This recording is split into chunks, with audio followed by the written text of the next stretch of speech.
Hello students, welcome to my channel. तो आज हम बात करेंगे एंटी एस्थमेटिक के एक और इम्पॉर्टेंट ड्रग्स ब्रोंकोडायलेटर के मेथाइलजेंथाइन ड्रग्स के बारे में।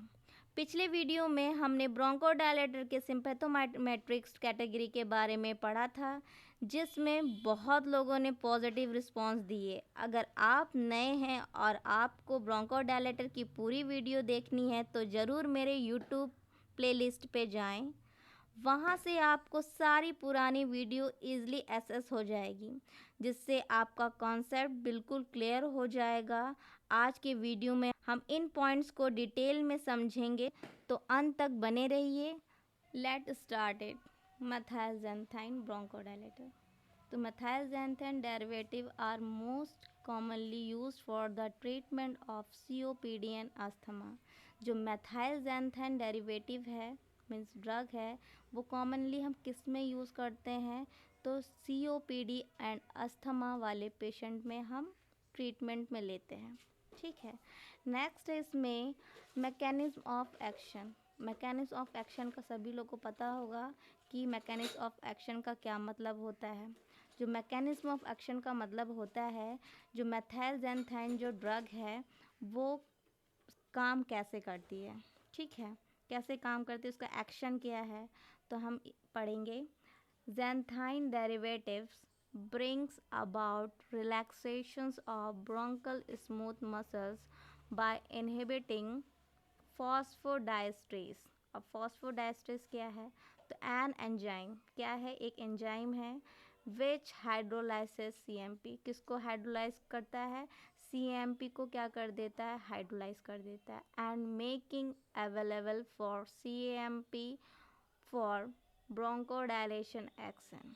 ठीक है, मतलब कि क्या है, जो ज़ैंथाइन डेरिवेटिव्स की जो ड्रग होती हैं वो क्या करती हैं, ब्रोंकोल स्मूथ मसल को क्या करती हैं, रिलैक्स कर देती हैं।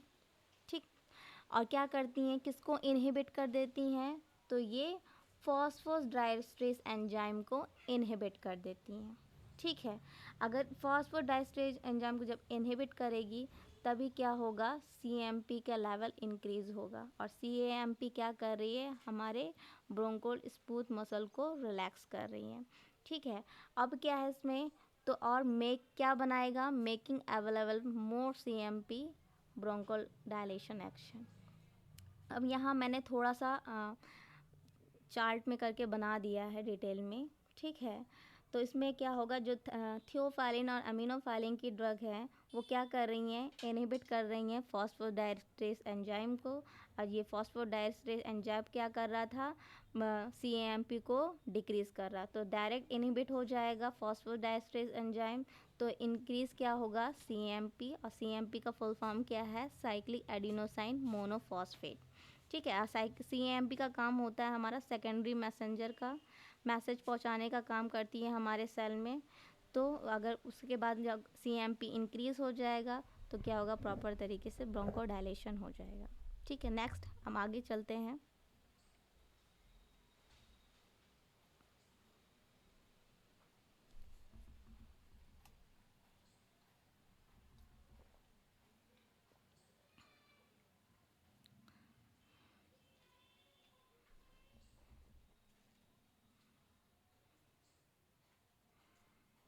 नेक्स्ट,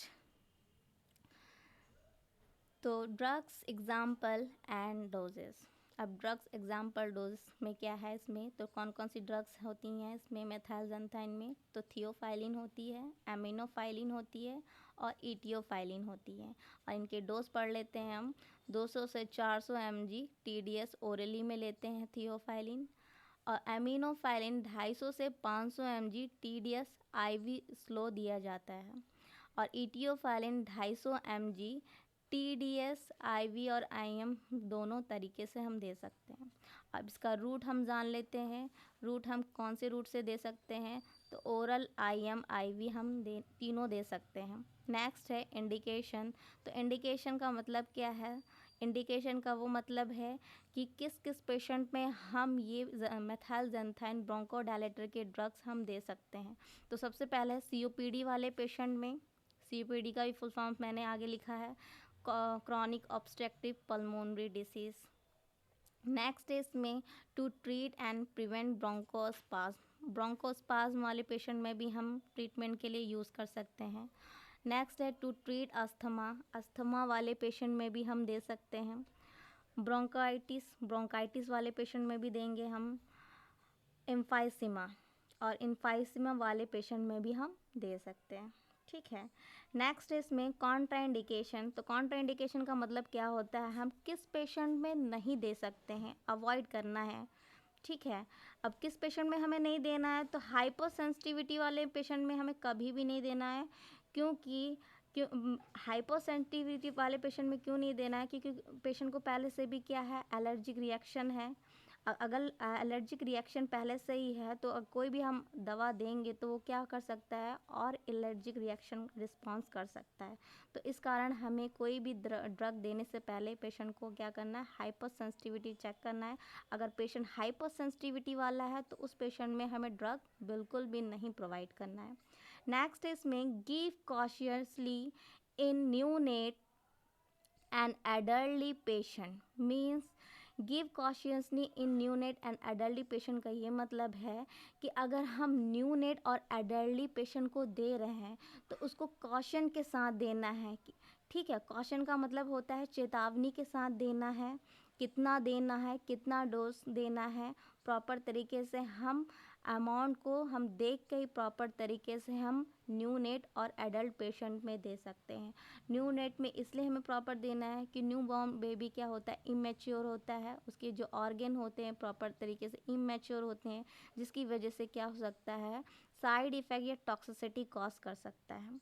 और एडल्टली पेशेंट में क्यों दे सकते हैं हमें, क्योंकि इसमें इसलिए हम कॉशन के साथ देंगे कि प्रॉपर तरीके से, क्योंकि इस पेशेंट में क्या होता है, ओल्ड एज के पर्सन होते हैं, इम्यून वीक होती है, जिसके साथ हमें क्या देना है, कॉशन के साथ देना है। या तो हमें बिल्कुल भी पेशेंट को कॉन्ट्रा इंडिकेटेड में बिल्कुल भी नहीं देना है। ठीक है।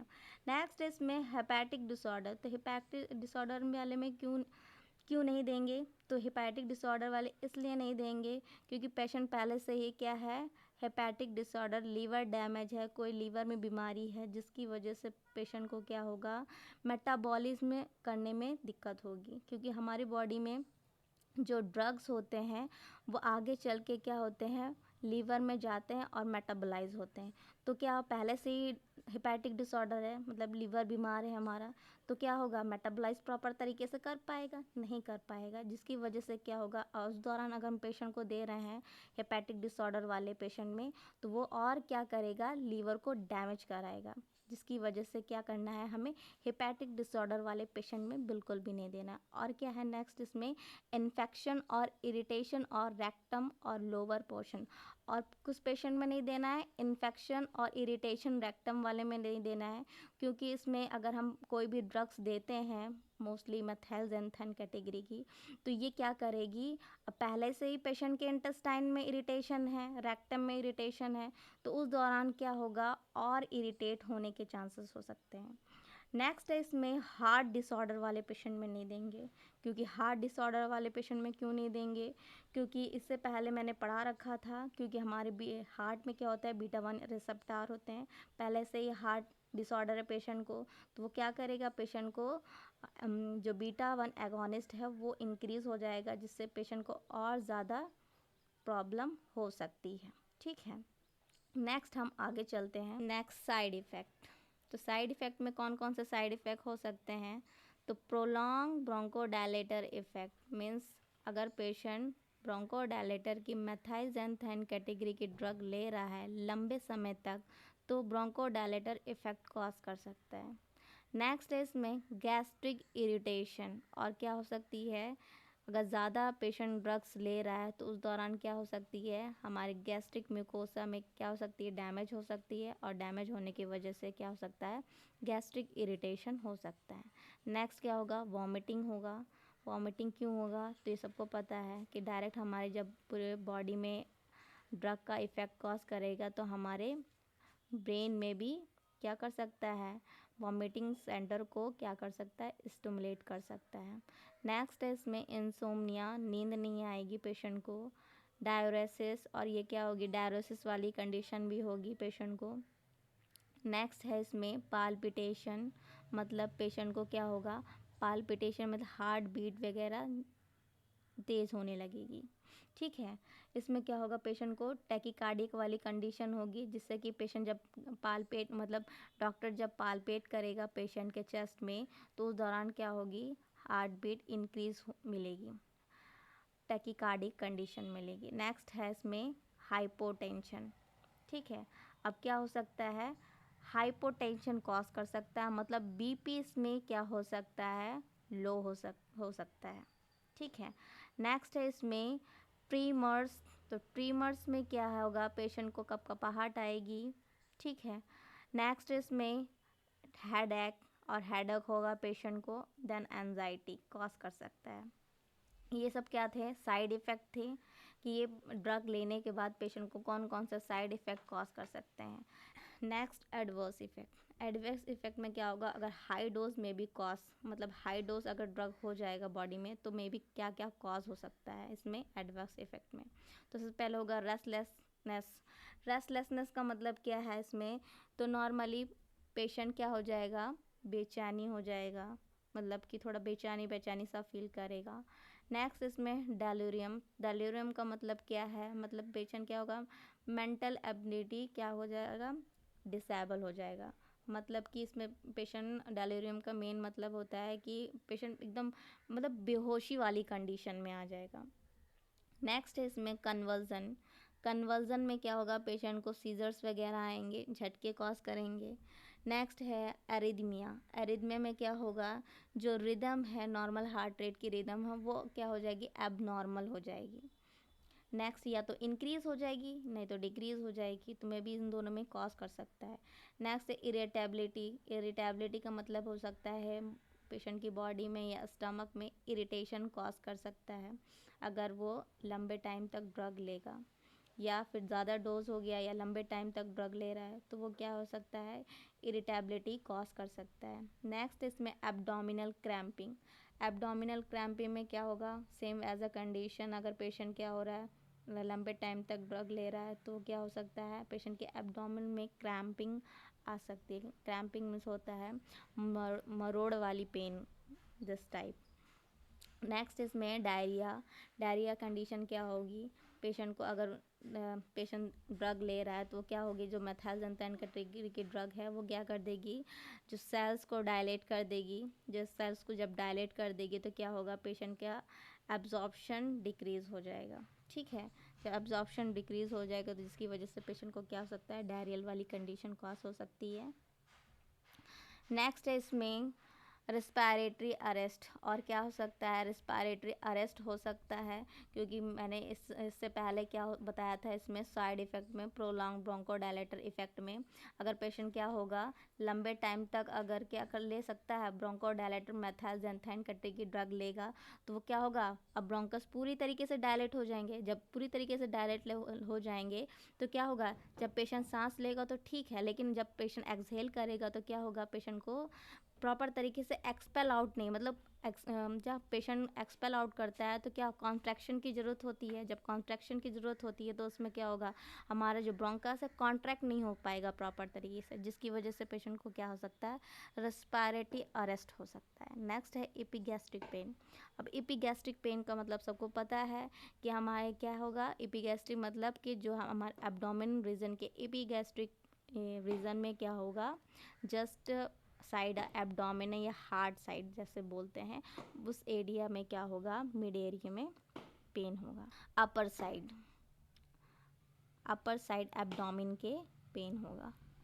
टैकीकार्डिया। तो टैकीकार्डिया सबको पता है, इसमें क्या होगा, हमारे हार्ट रेट इंक्रीज़ हो जाएगी। Next drug interaction.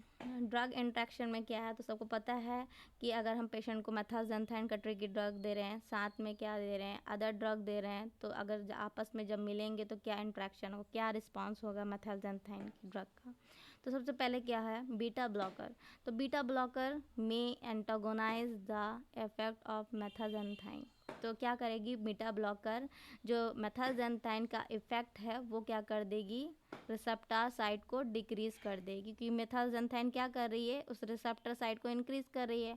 और ये क्या है, बीटा ब्लॉकर। बीटा ब्लॉकर क्या दे रहे हैं इसमें, हार्ट रेट को डिक्रीज करने के लिए दे रहे हैं। तो क्या होगा, जब रिसेप्टर साइट डिक्रीज करने के लिए देंगे तो उस दौरान क्या हो जाएगा, प्रॉपर तरीके से वो रिसेप्टर साइट को क्या कर देगा, डिक्रीज कर देगा, जिसकी वजह से जो मेथाजेंथाइन की ड्रग है वो प्रॉपर तरीके से इफेक्टिव नहीं होगी। नेक्स्ट है इसमें second, erythromycin. Erythromycin may increase the half-life of methylxanthine and increasing the risk of methylxanthine toxicity। अब ये क्या है, जो एरिथ्रोमाइसिन है, एरिथ्रोमाइसिन तो सबको पता है कि ये क्या है, एंटीबायोटिक है। जब पेशेंट को एंटीबायोटिक चल रही है किसी भी इन्फेक्शन से रिलेटेड, साथ में क्या चल रही है, मेथाइलजेंथाइन चल रही है, तो जो एरिथ्रोमाइसिन है वो क्या कर देगी, इंक्रीज़ कर दी। क्या इंक्रीज़ कर देगी, तो उसके ड्रग के लेवल को, हाफ लाइफ लेवल को क्या कर देगी, इंक्रीज़ कर रही। जहाँ 6 घंटे का ड्रग रिस्पॉन्स करने का है, ठीक है, तो वो क्या कर देगी, उसके हाफ लाइफ को क्या कर देगी, इंक्रीज़ कर देगी, जिसकी वजह से क्या होगा, पेशेंट को रिस्क हो जाएगा। किसका रिस्क हो जाएगा, मेथाइलजेंथाइन टॉक्सिसिटी का रिस्क हो जाएगा, ठीक है। नेक्स्ट है इसमें rifampicin, phenobarbital, phentoin, cigarette smoking and charcoal broiled food may shorten the half-life of this drug and reducing their effectiveness। अब इसमें ये बता रहे हैं, देखो एरिथ्रोमाइसिन में क्या हो रहा था, हाफ लाइफ को इंक्रीज कर दे रहा था मेथाइलजेंथाइन ड्रग की, लेकिन रिफाम्पिसिन में देखो क्या हो रहा है, जो रिफाम्पिसिन, फिनोबार्बिटोन है, फेंटोइन है, ये सब क्या कर दे रही हैं, ये मेथाइलजेंथाइन ड्रग के इफ़ेक्ट को क्या कर दे रही हैं, शॉर्टन कर दे, मतलब कि कम कर दे रही है, जिसकी वजह से पेशेंट को क्या हो रहा है, उस इफ़ेक्टिवनेस में क्या हो रहा है, रेड्यूसिंग हो रही है, ठीक है। उसका जो इफ़ेक्टिवनेस है मेथाइलजेंथाइन का वो कम हो जा रहा है। जब वो कम हो जा रहा है तो बॉडी के, पेशेंट के बॉडी में क्या हो रही है, असर नहीं हो पा रही है। नेक्स्ट इसमें नर्सिंग रिस्पॉन्सिबिलिटी। अब नर्सिंग रिस्पॉन्सिबिलिटी क्या है, एक नर्स की क्या रिस्पॉन्सिबिलिटी होती है, तो सबको पता है कि अगर पेशेंट की केयर कर रही है नर्स, तो नर्स क्या करेगी, पेशेंट की क्या क्या रिस्पॉन्सिबिलिटी निभाएगी। तो पहला क्या है, nurse should assess the for sign and symptoms of toxicity. और क्या करेगी नर्स, एसेस किसका करेगी, पेशेंट के साइन एंड सिम्टम्स को, के टॉक्सिसिटी को क्या करेगी, एसेस करेगी कि अगर मेथाइलजेंथाइन कैटेगरी की ड्रग दे रहे हैं तो पेशेंट की बॉडी में उस साइन एंड सिम्टम्स को प्रॉपर तरीके से देखेगी। नेक्स्ट इसमें monitor blood level of aminophylline level 20 mg/ml are toxic. मतलब कि पेशेंट के ब्लड में हम क्या देखेंगे, एमिनोफाइलिन का मॉनिटर करेंगे, एमिनोफाइलिन ब्लड लेवल मॉनिटर करेंगे, जिससे कि हमें ये पता चल जाए कि अगर 20 mg/ml क्या है, उसके ब्लड में प्रेजेंट है, इससे अबव है, ठीक है, तो ये इसका मतलब क्या है, ये टॉक्सिसिटी कर रहा है। अब टॉक्सिसिटी कैसे कर रहा है, जो नॉर्मल थेरेपेटिक रेंज है वो क्या है, 10 से 20 माइक्रोग्राम पर ml है। जो नॉर्मल थेरेपेटिक रेंज है वो कितना है, 10 से 20 mg, मतलब 10 से 20 माइक्रोग्राम पर ml है, और यहाँ क्या दिया है, 20 mg/ml। तो ये 20 mg/ml है, और इससे ज़्यादा है लेवल में तो क्या है, ये टॉक्सिसिटी करेगा पेशेंट की बॉडी में। तो ये प्रॉपर तरीके से हमें क्या करना है, मॉनिटर करते रहना है। किसको मॉनिटर करना है, एमिनोफाइलिन ड्रग मॉनिटर करते रहना है। नेक्स्ट इसमें मॉनिटर कार्डियक फंक्शन, और क्या करना है, प्रॉपर तरीके से पेशेंट के कार्डियक फंक्शन को भी मॉनिटर करते रहना है। नेक्स्ट इसमें heart rate of above 120 beat per minute a sign of toxicity. अब क्या है इसमें, पेशेंट की हार्ट बीट अगर 120 बीट पर मिनट से ज़्यादा है तो ये भी साइन करता है क्या, टॉक्सिसिटी को साइन करता है। नेक्स्ट इसमें avoid administration of medication in the evening to prevent insomnia. और क्या करना है, पेशेंट को शाम के टाइम, इवनिंग के टाइम मेडिकेशन देने से अवॉइड करना है, क्योंकि पेशेंट को क्या होगा, टू प्रिवेंट इंसोम्निया, पेशेंट को इंसोम्निया से प्रिवेंट हो जाएगा, जिसकी वजह से पेशेंट को नींद नहीं आएगी।